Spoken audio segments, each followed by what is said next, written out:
Une petite goutte. Bonjour à tous et bienvenue dans cette nouvelle vidéo. Aujourd'hui, on ne va pas parler d'un humain mais d'un gorille. Parce que quand de dos tu ressembles à ça, peut-on dire encore que tu es humain? Je ne sais pas. Mais une fois de plus, je vous ai choisi un Golgoth. Spécial dédicace à JJ en commentaire qui attendait cette vidéo. D'ailleurs, en parlant de ça, n'oubliez pas de vous abonner. On est bientôt rendu, comme c'est qu'on dit, aux 800 abonnés. Likez, c'est important pour le référencement. Puis lâchez-moi un commentaire pour me dire ce que vous avez pensé de la vidéo. On y va, c'est parti!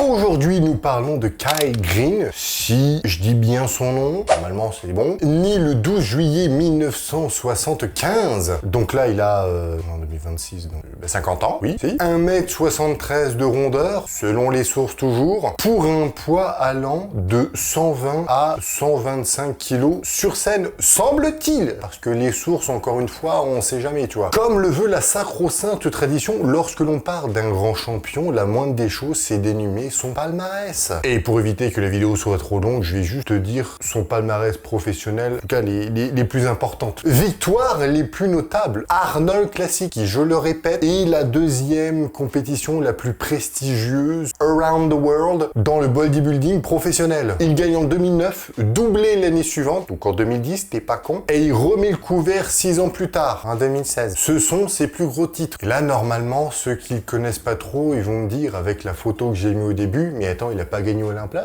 tiens, ce type-là. Et ben justement, Mister Olympia en 2009, il fait 4e, ce qui est beau, mais c'est pas podium. 7e en 2010, ouais, c'est pas ouf. 3e en 2011, et là, accroche-toi bien, parce qu'il enchaîne 3 années consécutives, 2013, 2014 et 2015, à la 2e place. Derrière qui, je te le donne en mille, Phyllis. Phyllis, dont on a parlé pendant 2 semaines d'affilée sur la chaîne, va voir les vidéos si tu ne les as pas vues, puisque il y a eu un bif entre ces deux-là. Ça a failli se foutre sur la gueule sur scène.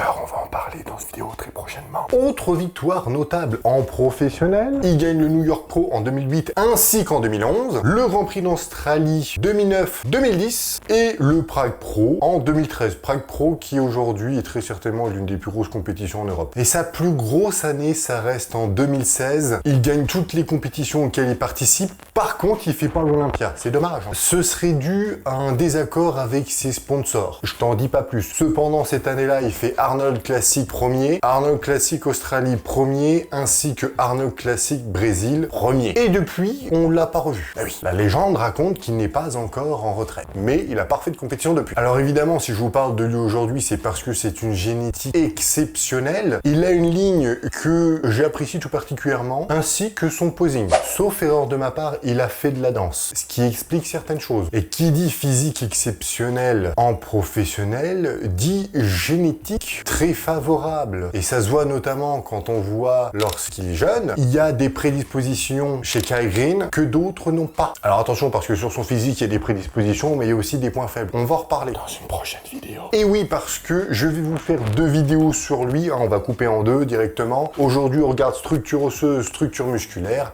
et la prochaine fois, on va parler de son physique beaucoup plus en profondeur, beaucoup plus en détail. Je vais vous dire ce pourquoi il est bon, ce pourquoi il est pas bon, pourquoi il a gagné, pourquoi il a pas gagné. Bref, on va faire comme pour les 2 vidéos sur Phil, que je vous mets en description de cette vidéo. Structure osseuse, c'est parti! Alors, vous allez voir que comparativement à Phil Heath, pour ceux qui ont vu mes 2 dernières vidéos, que Kai Greene a une structure qui est presque à l'opposé de Phil. Bien que sur le papier, ils aient des similarités, et ben il s'avère qu'ils ont des ratios qui rendent leur physique opposé. Et on commence évidemment avec la première mesure, quant à savoir s'il a des jambes longues ou courtes. Et comme vous pouvez le constater, il a les jambes qui sont longues, et donc par conséquent, le buste court. Tu noteras que c'est exactement la même chose pour Phil. Concernant le ratio cubitus-humérus, on peut voir ici qu'il semble avoir l'avant-bras qui est court comparativement à son bras. Ce qui, comme vous le savez pour ceux qui font de la force, est un très gros avantage lorsque tu veux pousser lourd. Alors malgré avoir recherché sur internet son envergure exacte, je ne l'ai pas trouvé. Mais vous allez voir que au fur et à mesure de la vidéo, on va se rendre compte que sa structure osseuse tend tente à faire croire qu'il a les bras longs. Et ça se confirmera lorsque l'on va checker la structure musculaire. Mais avant cela, comparons le ratio clavicule-bassin. Je vais te mettre cette photo-là, j'aime bien quand il fait ce genre de pose. Bon, très clairement, il a les clavicules qui sont beaucoup plus larges que son bassin. Il a le bassin très étroit. De face, par contre, de profil, il a le bassin qui est très épais. Et concernant ses clavicules, vous le voyez très bien, de toute façon,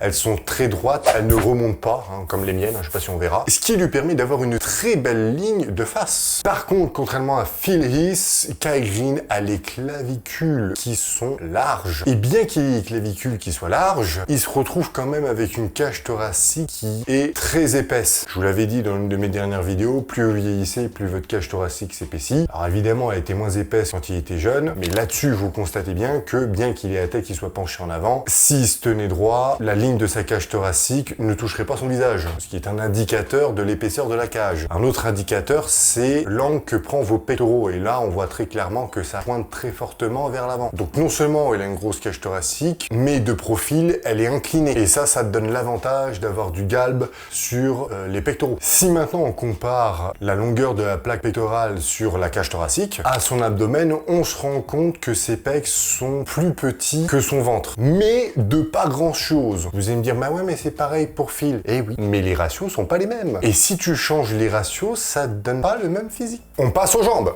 Alors, en fonction de la mesure que l'on prend. Au niveau du fémur, parce que sur le tibia, ça change rien, vous prenez de la malléole jusqu'au plateau tibial. Par contre, pour le fémur, si on prend du plateau tibial jusqu'en haut du grand trochanter, on se retrouve avec un fémur qui est plus court que le tibia. Si maintenant on prend du plateau tibial jusqu'à la pointe antérieure de la sacro-iliaque, on se retrouve avec un tibia qui est plus court que le fémur. Alors, je fais une parenthèse ici. Pour ceux qui ne savent pas, cliniquement, pour mesurer les jambes, on prend du pied jusqu'à la pointe antérieure de la sacro-iliaque. Et c'est la même chose lorsque vous voulez mesurer le fémur, on prend du plateau tibial jusqu'à la pointe antérieure de la sacro-iliaque. Alors c'est dû à plusieurs raisons. La première, musculairement, c'est tout simplement parce que sur l'ensemble des 4 faisceaux de votre quadriceps, vous en avez 3 qui s'attachent sur le fémur. Par contre, le droit fémoral, lui, s'attache juste en dessous de la pointe antérieure de la sacro-iliaque. Donc pour comprendre les longueurs musculaires, c'est intéressant de prendre la mesure à cet endroit-là. Au-delà du fait que ce soit les mesures cliniques, ça s'explique aussi parce que votre centre de gravité, c'est tout simplement votre bassin. C'est justement à cet endroit-là qu'il start. Donc c'est aussi pour ça que l'on prend la mesure sur le bassin. Par contre, si vous voulez comparer les deux longueurs osseuses qu'il y a entre le tibia et le fémur, à mes yeux, et je ne dis pas que c'est la sainte vérité, mais c'est comme pour comparer l'avant-bras et le bras. Vous prenez la mesure du cubitus que vous comparez à celle de l'humérus. Et bien pour le fémur et le tibia, c'est la même chose. Malléole, plateau tibial, grand trochanter. Maintenant que ça c'est dit, on passe à la structure musculaire. C'est parti! Et commençons, si vous voulez bien, par les deltoïdes. Il y a une petite particularité génétique chez lui, c'est que si on le prend sur un double biceps de dos, vous voyez bien à la partie en bleu, si vous voulez, qu'il y a un espace de vide. Ça s'explique tout simplement parce que son deltoïde moyen s'attache bas sur son acromion claviculaire, et ça c'est dû au fait que cette dernière est relativement large. Alors lorsque vous avez les clavicules qui sont droites, vous aurez de belles épaules bien volumineuses de face. Par contre, si vous êtes dans mon cas, et que vous avez également une acromion claviculaire qui est large, bah quoi qu'il arrive, vos deltoïdes moyens vont s'attacher sur le bord de l'acromion. Sauf que bah, vous allez vous retrouver avec une épaule tombante. Pourquoi? Parce que bah, j'ai les clavicules moi qui remontent. Donc ici, bah ça tombe, j'ai pas de galbe en fait, tout simplement. Et ça, c'est chiant en fait. N'oubliez pas qu'on a dit qu'il avait l'avant-bras qui est court. Donc l'humérus est long. Et lorsque vous avez l'humérus long, c'est quand même extrêmement rare d'avoir des muscles longs dessus. Et c'est pas le cas de son deltoïde moyen qui ne s'attache pas suffisamment bas sur l'humérus pour estimer qu'il est long. Alors je vous l'ai pas mis sur la photo, mais la distance entre son coude et son V deltoïdien est beaucoup plus grande que de son V deltoïdien à son acromion. Pour le deltoïde postérieur, c'est intéressant puisque il est en 2 parties. Alors la partie basse s'attache quasiment sur le trapèze, donc on peut estimer qu'il est long, même s'il n'y a pas tout à fait les mêmes longueurs des deux côtés. Par contre, la partie haute, elle est courte. Et ça, franchement, c'est plutôt pas mal parce que non seulement ça lui donne du galbe, que ce soit de dos ou de profil, par Par contre, ça lui crée pas de conflit anatomique. Bon, en même temps, vu le dos qu'il a et la viande qu'il a dessus, avoir un conflit anatomique, ça aurait été compliqué. Concernant ses biceps, c'est là que les emmerdes commencent. Et oui, parce que l'humérus étant toujours long, muscle court, il passe quasiment à 90%. Et c'est le cas de Kai Greene. Au niveau du tendon commun sur le coude, normalement, vous êtes pas bête, mais vous voyez très bien qu'il a les biceps qui sont courts sur le coude. Par contre, il y a une dissymétrie de longueur sur le tendon entre les deux bras. Normalement, ça se voit. Si on regarde le chef court, donc c'est-à-dire en fait à l'intérieur du bras, on peut voir que au niveau de l'épaule, il y a un tout petit peu de tendon. Alors ça veut pas dire qu'il est court. Par contre, il y a une dissymétrie des deux côtés sur cette partie-là du biceps. Et maintenant, le chef long, donc t'es pas bête, la partie externe, celle qui lui donne vraiment tout son galbe, toute sa rondeur, pour avoir une rondeur pareille, il faut être court quasiment des deux côtés. Et c'est son cas. Il est très court au niveau de l'épaule. Donc ça veut dire en fait qu'il a un gros tendon, très grand tendon en fait, entre l'épaule et le biceps. C'est marrant, c'est exactement la même génétique Arnold. Si on regarde maintenant sa génétique triceps, là il y a pas mal de choses à dire également, puisque si je vous mets cette photo, vous pouvez constater que la partie externe de son triceps ne prend pas beaucoup de place sur son bras, contrairement à Phil qu'on a vu la semaine dernière. Et la longue portion, elle, donc à l'intérieur du bras, est relativement courte sur le coude. Par contre, ça remonte très haut sur l'épaule. Normalement, lorsque vous avez une génétique qui est relativement sensiblement la même que celle-ci, c'est-à-dire des faisceaux musculaires qui ne descendent pas très bas sur l'humérus et donc qui sont assez loin du coude, pour protéger votre articulation ainsi que vos tendons communs, la nature a quand même tendance à vous donner un chef médian relativement proéminent. Je dis bien normalement, c'est pas le cas à chaque fois. Et vous pouvez voir que le chef médian de Kai Greene, il est absolument titanesque. Là, je vous le mets en rouge, comme vous pouvez le voir, et là, je vous le mets sans. Vous pouvez constater que ça fait un sacré morceau de steak. Enfin, juste avec ces deux-là, t'as de quoi nourrir 2 familles de Somaliens. Ce que je veux dire par là, c'est qu'un vaste médian aussi gros et qui dégueule autant, c'est assez rare même dans le monde du bodybuilding professionnel. Pour ses avant-bras, c'est assez touchy puisque dans la logique des choses, ayant l'avant-bras court, il devrait se retrouver avec un long supinateur qui est long. Et c'est le cas, il remonte relativement haut sur son humérus. Par contre, concernant le radius, sur cette photo, on peut voir qu'il s'attache à un peu plus de 50% de l'avant-bras. Le problème, c'est que sur bon nombre de photos que j'ai pu retrouver, on a l'impression que le long supinateur s'est déchiré et qu'en fait il est tout court sur l'avant-bras. Alors je ne dis pas qu'il s'est effectivement déchiré l'avant-bras, je vous avoue que j'ai pas vérifié. Cependant, accordons-nous à dire qu'il est long, même si je peux pas vous l'affirmer à 100%, parce que j'avoue que sur ce coup-là j'ai un petit doute. Faut savoir le dire. Comme on l'a vu auparavant, il a l'abdomen qui est long, donc ça veut dire que sa plaque pectorale sur le torse est courte. C'est QFD en même temps. Par contre, de manière générale, qui dit clavicule large dit adaptation. Et cette adaptation en général, elle fait que vous avez une attache longue sur l'humérus, c'est-à-dire en fait tout simplement que votre pec s'attache bas comparativement à la moyenne sur votre bras. Alors là, on peut le voir avec l'angle que prend ces insertions musculaires, notamment la partie basse du pec qui est relativement horizontale, ainsi que l'angle que prend la partie haute de son pectoral, donc forcément s'attache plus bas puisqu'en fait le tendon part en vrille. Comme vous le savez, si vous voulez un bon exemple d'une personne qui a des pectoraux qui sont très longs sur l'humérus, prenez Conor McGregor. J'en avais déjà parlé, mais tapez Conor McGregor chest ou pectoraux sur Google et vous allez voir que ces insertions sont quasiment horizontales. Concernant Kai Greene, ses pectoraux semblent longs sur l'humérus, surtout quand on le regarde lorsqu'il est jeune. Pour sa génétique quadriceps, on va prendre 2 photos. Premièrement, celle-ci, puisqu'on va d'abord commencer par le vaste externe. Et si on regarde bien, on se rend compte que le gros de la viande, le gros de la masse, est en bas, près du genou, et c'est de moins en moins épais au fur et à mesure que le faisceau externe monte. Faut pas être débile pour le voir. Et ça, généralement, c'est un indicateur que vous avez le quadriceps, le vaste externe en l'occurrence, qui est relativement long sur le fémur. En plus de ça, il a un tout petit tendon en bas, ce qui est d'autant plus parlant. Alors, je mets un disclaimer ici, mais même si vous avez le vaste externe qui est long sur le genou, quoi qu'il arrive, dans 99,99999% des cas, il sera toujours plus court que votre vaste interne. Là, c'est le moment où tout le monde se regarde dans le miroir en contractant les quads. Pour le reste des quadriceps, son droit fémoral descend assez bas sur sur son fémur. Alors, ça veut pas dire qu'il est long, puisqu'il s'attache pas sur le genou. On peut voir qu'il y a quand même du tendon. Par contre, il est plus long que celui d'Arnold, qui s'attache quasiment à mi-cuisse. Et toujours une question de ratio. Il y a court et court, il y a long et long. Le vaste inter de Kai Greene remonte quasiment à mi-cuisse, donc ça lui fait un bon morceau de steak. Et concernant ses adducteurs, il a une grande portion musculaire. Il y a vraiment pas énormément de tendons, on peut considérer que c'est long. Je vous l'ai pas mis aussi en dessin, mais vous pouvez voir, pour ceux qui connaissent, vous avez un couturier qui est relativement bien développé,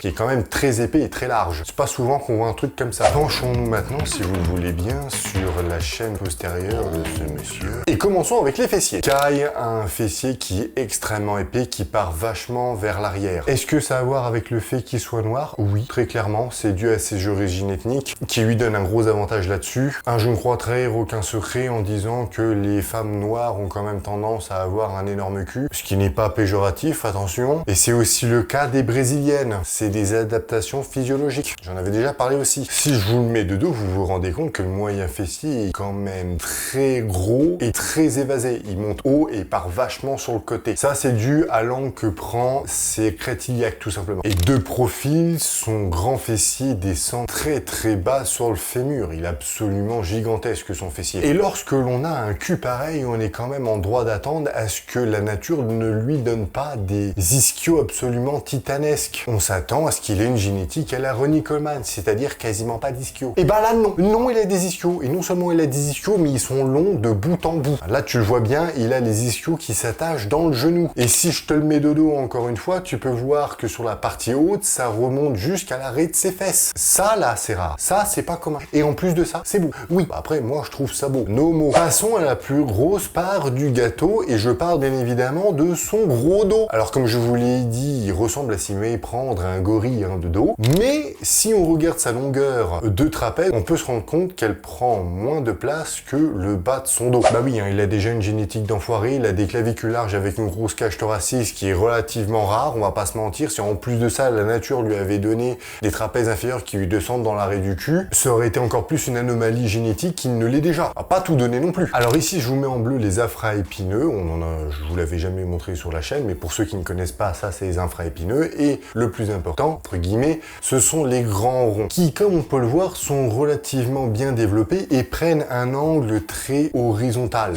Horizontal. Bref, quand vous avez un angle comme ça sur le grand rond, ça veut généralement dire qu'il s'attache bas sur l'humérus. Et si le grand rond s'attache bas sur l'humérus, c'est très certainement aussi le cas, dans 99,99% des cas, de votre grand dorsal. Ce qui vous permet d'avoir un dos bien large, que ce soit de dos ou de face. Et évidemment, c'est accentué avec le fait que vous ayez des clavicules larges. Autre particularité de Kai Greene qu'on retrouve très rarement dans le bodybuilding, c'est la génétique grand dorsal qui est là au niveau de la colonne vertébrale. C'est tout bête en fait, sa viande commence directement sur la colonne, qu'importe la position qu'ils prennent. Ça lui donne un dos extrêmement plein et très épais. C'est épais pour une raison dont on parlera dans la vidéo de la semaine prochaine. Ceux qui ont vu la vidéo concernant Dorian Yates, vous savez très certainement de quoi il s'agit. Et bien qu'il ait un buste qui soit long, il se retrouve quand même avec très peu d'espace de vide entre sa hanche et son grand dorsal. Et ça, c'est extrêmement rare. Il a une génétique qui se rapproche, si vous voulez, en termes d'épaisseur et de largeur, entre une espèce de mix entre Dorian Yates et Lee Haney. En tout cas, moi, ça me fait penser à ça.